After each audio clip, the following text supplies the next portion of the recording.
Good evening students. आज हम ninth class science का ये वाला क्वेश्चन करेंगे। Calculate the molecular mass of H2O2 Cl2 CO2 CH4 C2H6 C2H4 NH3 CH3OH। इसको करने से पहले हमें इनके मास जो है, मास नंबर जो याद होने चाहिए और इनके जो हमारे पास जो है इनके एटॉमिक नंबर है वो याद होने चाहिए। ठीक है, जैसे हमारे पास फर्स्ट है H2। Molecular mass of H2 कैसे निकालेंगे? हमें पता है इसका जो मास आता है वो कितना आता है, मास नंबर होता है 1।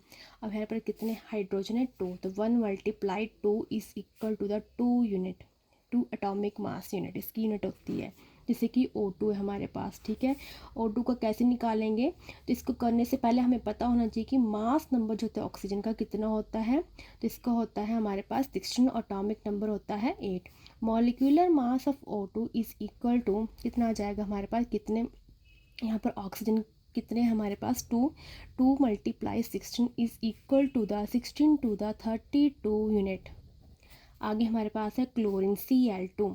Molecular mass of the Cl2, 2 हमारे पास क्या है, क्लोरीन है, 2 मल्टीप्लाई हमारे पास इसका जो एटॉमिक मास आता है वो आता है 35.5 इज इक्वल टू, इसको मल्टीप्लाई कर लेंगे 35.5 multiply 2, 5 to the 10, 5 to the 10 and 1, यहाँ पर कैरी आ गया 3 टू द 6 एंड 7, तो हमारे पास आ जाएगा 71.0 यूनिट।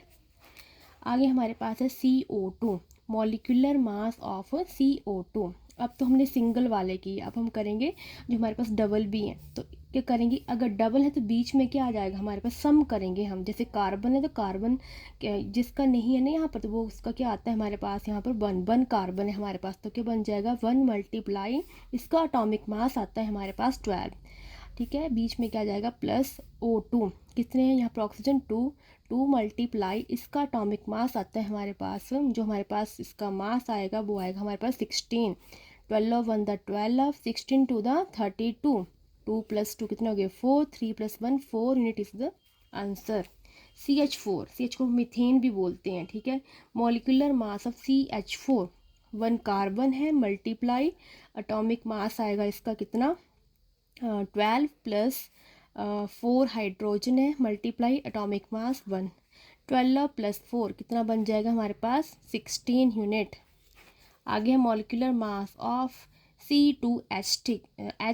ठीक है, कितना बन जाएगा, कार्बन कितने हैं 1, कार्बन हमारे पास 2 है और इसका जो एटॉमिक मास आएगा वो आएगा हमारे पास, कार्बन का आता है हमारे पास 12 प्लस 6 हाइड्रोजन है, हाइड्रोजन का mass number 1, 12 to the 24, 6 1 the 6 कितने आ जाएंगे 24 प्लस 6 को सम करेंगे तो हमारे पास आ जाएगा 30 यूनिट।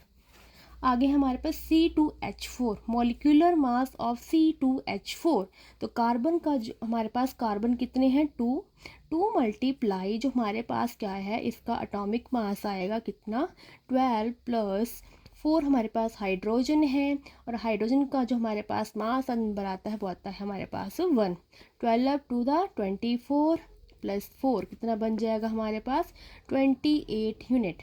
अब हमारे पास है NH3।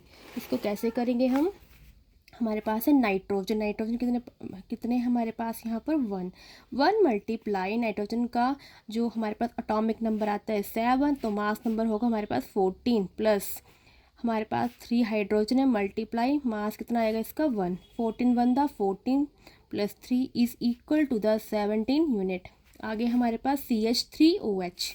तो देखो हमारे पास यहाँ पर है कार्बन, तो एक कार्बन है, मास कितना आ जाएगा इसका 12, बीच में आएगा प्लस यहाँ के कितने हाइड्रोजन 3, मास कितना आ जाएगा इसका 1 प्लस 1 क्या है हमारे पास ऑक्सीजन मल्टीप्लाई मास कितना आ जाएगा इसका 16 प्लस क्या है हमारे पास 1 हाइड्रोजन है और इसका मास भी क्या आ जाएगा हमारे पास 1, 12 1 द 12, 3 1 द 3, 16 1 द 16, 1 1 द 1 कितना आ जाएगा हमारे पास, प्लस कर लेते हैं साइड में 12 plus 3 plus 16 plus 1, 3 2 5 11 and 1 12, 1 2 and 3, 32 unit. Thank you.